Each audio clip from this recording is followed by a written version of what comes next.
आज हम लोग न्यू कोर्स स्टार्ट करने जा रहे हैं जिसका नाम है डेटा स्ट्रक्चर विद पाइथन। सबसे पहले बात कर लेते हैं डेटा स्ट्रक्चर होता क्या है। तो डेटा स्ट्रक्चर हम लोग में बेसिकली हम लोग डेटा को स्टोर करते हैं और डेटा को हम लोग मैनेज करते हैं, उसको क्या बोलते हैं, डेटा स्ट्रक्चर। अब बात करते हैं पाइथन में। पाइथन में जो डेटा स्ट्रक्चर है दो टाइप के होते हैं, बिल्ट इन डेटा स्ट्रक्चर होता है और यूजर डिफाइंड डेटा स्ट्रक्चर होता है। बिल्ट इन डेटा स्ट्रक्चर में आता है लिस्ट, स्ट्रिंग, टपल्स, डिक्शनरी और सेट। ये पाइथन में आता है, बिल्ट इन डेटा टाइप होते हैं डेटा स्ट्रक्चर जो पाइथन में ऑलरेडी होते हैं। अब बात करते हैं यूजर डिफाइन की। यूजर डिफाइन डेटा स्ट्रक्चर होता है पाइथन में, जैसे कि स्टैक आता है, क्यू आता है, लिंक लिस्ट आता है, ग्राफ आता है। तो चलिए सबसे पहले स्टार्ट करते हैं। हम लोग जुपिटर नोटबुक ओपन कर लेंगे, इसमें फोल्डर बना लेंगे डीएस नाम का और इसमें पाइथन में आ जाएंगे और यहाँ पे हम लोग न्यू फाइल को क्रिएट कर लेंगे। न्यू फाइल क्रिएट करने के बाद उसका हम लोग फाइल का रीनेम कर देंगे, फाइल का नेम चेंज कर देंगे। फाइल का नेम रखते हैं हम लोग सबसे पहले स्ट्रिंग रखते हैं। सबसे पहले हम लोग बात करेंगे स्ट्रिंग की, इसको रीनेम करेंगे। अब बात करते हैं स्ट्रिंग होता क्या है। स्ट्रिंग में हम लोग क्या करते हैं, टेक्स्ट को स्टोर करते हैं। अब वो टेक्स्ट किसी भी फॉर्म में हो सकता है, डबल कोट्स में हो सकता है या सिंगल कोट्स में हो सकता है, मतलब सिंगल कोटेशन मार्क में हो सकता है या डबल कोटेशन मार्क में हो सकता है। जैसे कि हम लोग एक वेरिएबल लेते हैं y नाम का और इसमें हम लोग डबल कोट्स में लिखते हैं हेलो वर्ल्ड।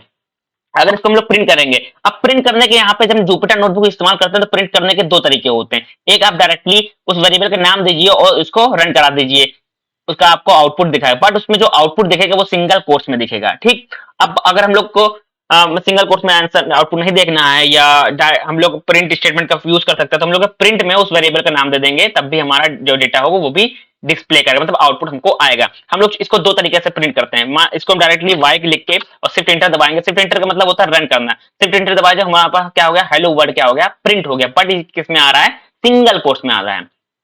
ठीक, अब इसको ही y को हम लोग एक और तरीके से प्रिंट कर सकते हैं। प्रिंट स्टेटमेंट लिखेंगे, इसके अंदर y लिखेंगे और इसको शिफ्ट एंटर दबा देंगे। शिफ्ट एंटर का अभी बार बार बता रहे हैं, शिफ्ट एंटर का मतलब होता है इस हमारे प्रोग्राम को, मतलब इस स्टेटमेंट को क्या करना है, रन करना है। स्टेटमेंट क्या है, टू, मतलब लाइन क्या है हमारे पास, टू है, इसको क्या करना है, रन करना है। इसके लिए हम लोग लिखेंगे शिफ्ट दबाएंगे, शिफ्ट इंटर, ये हमारा क्या होगा, स्टेटमेंट को प्रिंट कर गया। अब देखिए स्ट्रिंग का आपको पता है, स्ट्रिंग दो तरीके में हो सकता है, या सिंगल कोट्स में हो सकता है या डबल कोट्स में। यहाँ पर हम लोग ने डबल कोट्स में लिखा है। अब हम बात करते हैं सिंगल कोट्स की। एक वेरिएबल लेते हैं एक्स नाम का, यहाँ लिखते हैं कोड विद विकास, सॉरी ये डबल कोट्स लग गया, हम इसको चेंज कर लेते हैं, सिंगल कोट्स कर लेते हैं और एक्स दबाएंगे, ये प्रिंट हो गया। हम लोग ने सिंगल कोट्स में लगाया, डायरेक्टली प्रिंट कर दिया एक्स को डाल के, तो ये भी क्या आ गया, आउटपुट हमारा सिंगल कोट्स के अंदर ही आया। अगर हम लोग चाहते हैं ना आए ऐसा, तो प्रिंट में हम लोग उस वेरिएबल का नेम देंगे, वेरिएबल क्या है, एक्स है, इसको इंटर करेंगे तो हमारा क्या आ गया, कोड विद विकास यहाँ पे आ गया। ठीक, हम लोग आगे चलते हैं। अब बात करते हैं स्ट्रिंग में आते हैं कुछ स्पेशल कैरेक्टर, हेडिंग डाल लेते हैं। हेडिंग करने के लिए हेडिंग कैसे डालते हैं जुपिटर में, यहाँ पे एक मेनू बार दिया, यहाँ पे लिखा मार्क डाउन और हेडिंग लिखा है, रॉ लिखा, कोड लिखा है। अब जो करना चाहिए हमको हेडिंग डालना, तो हेडिंग क्लिक करेंगे और यहाँ पे ओके कर देंगे। और जैसे अब देख लीजिए हेडिंग में दो चीज आती हैं, यहाँ पे लिखिए हेडिंग नंबर कौन सा है, लेवल 2 हेडिंग है, मतलब लेवल 2 की है, यहाँ पे हेडिंग शो होगी मतलब। और हम लोग यहाँ पे डाल देते हैं स्पेशल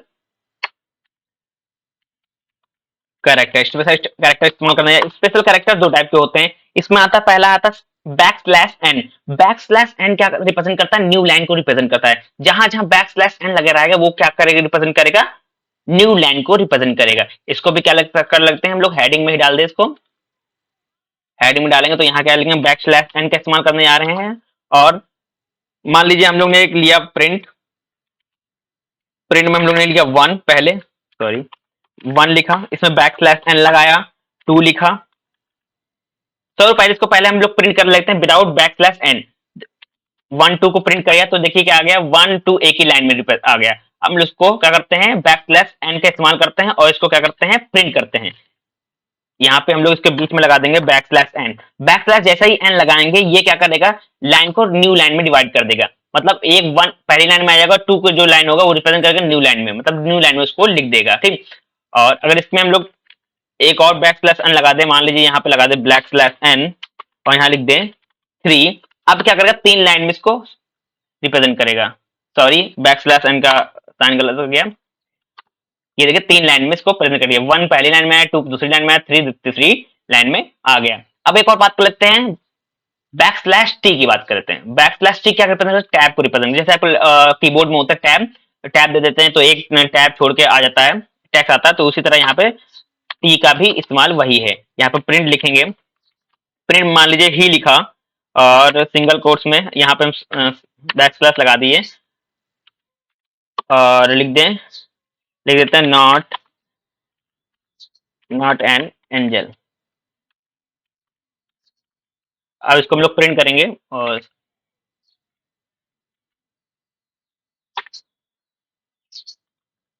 जैसे इसको प्रिंट करेंगे देखिए हमारे पास आ गया he is not an angel.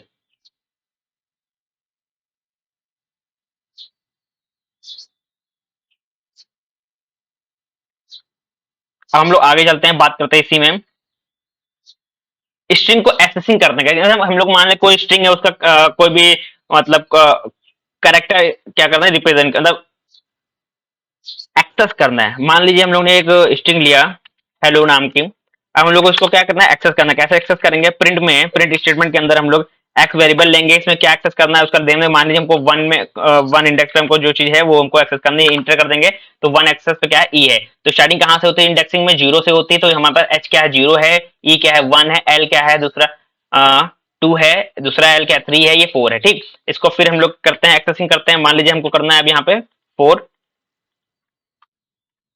Sorry four है, अब क्या आ गया यहाँ पे आ गया जीरो आ जाएगा। क्या है इंडेक्सिंग कहाँ से स्टार्ट होती है जीरो। इसी तरह इसके हेल्प से हम लोग क्या करते हैं किसी भी इंडेक्स के कैरेक्टर को हम लोग एक्सेस कर सकते हैं। यह होता है कैरेक्टर स्ट्रिंग के थ्रू हम लोग किसी को एक्सेस करना। अब इसी में हम लोग क्या कर लेते हैं, अगर हम लोग अभी पॉजिटिव चल रहे थे, अब हम लोग यहाँ क्या चलेंगे निगेटिव चलेंगे। निगेटिव जब चलेंगे तो क्या होगा, अब यहाँ डाल देते हैं हम निगेटिव में -1, सॉरी इसके अंदर डाल देते हैं -1। जब -1 डालेंगे तो देखिए हम लोग जब इंडेक्सिंग लेफ्ट से राइट चल रहे थे तो क्या आ गया था, यहाँ पे एच क्या था जीरो था, फिर वन था, फिर टू था, ये थ्री था, ये फोर था। ठीक, ये इंडेक्सिंग कहाँ से थे जीरो से लेकर जहां तक उसमें स्ट्रिंग होती है वहां तक चलती है। बट अगर हम लोग माइनस से स्टार्ट करते हैं तो जीरो हमारा क्या आता है -1 आता है, फिर एल क्या आएगा -2 आएगा, फिर दूसरा एल आएगा -3, फिर ई क्या आएगा -4 और एच क्या आएगा -5। अगर इसको प्रिंट करते हैं तो पहला क्या प्रिंट होगा हमारे पास जीरो प्रिंट होगा। और इसको हम लोग एक और बार कॉपी कर लेते हैं और यहाँ पे अगर प्रिंट करेंगे और इसको चेंज कर लेते हैं, यहाँ पे डालेंगे 4 तो ये प्रिंट होकर आएगा ई आ गया, क्योंकि हमारे पास जो ई है अगर हम लोग इस साइड से चल रहे हैं -4 में तो ई हमारा क्या है -4 पोजीशन पे ई है। ठीक, इस तरह हम लोग क्या करते हैं कि किसी भी स्ट्रिंग को एक्सेस कर सकते हैं। अब हम लोग क्या करते हैं इसी स्ट्रिंग में फॉर लूप का इस्तेमाल करते हैं। फॉर लूप का कैसे इस्तेमाल करेंगे, यहाँ पे हम लोग प्रिंट करेंगे और इसमें हम लोग फॉर लूप लगाएंगे। यहाँ पे फॉर एक कोई वेरिएबल ले लेंगे सी इन इन किस में होगा एक्स, एक्स में हम लोग जो स्ट्रिंग जो स्टोर किए किस में स्टोर किए एक्स में स्टोर किए, तो यहाँ पे लिखेंगे एक्स और सेमीकोलन इंटर करेंगे और यहाँ पे प्रिंट कर देंगे किसको जो न्यू वेरिएबल लिया था। न्यू वेरिएबल क्या लिया था सी लिया था, सी को यहाँ पे प्रिंट कर देंगे तो हमारा जो जो स्ट्रिंग आएगा वो हर कैरेक्टर एक एक लाइन में आएगा। तो प्रिंट कर देंगे जब हमारा हेलो एक एक लाइन में आएगा, एच एक लाइन में आया, ई एक लाइन में आया, एल एक लाइन में आया, डबल दूसरा जो एल है एक लाइन में आया और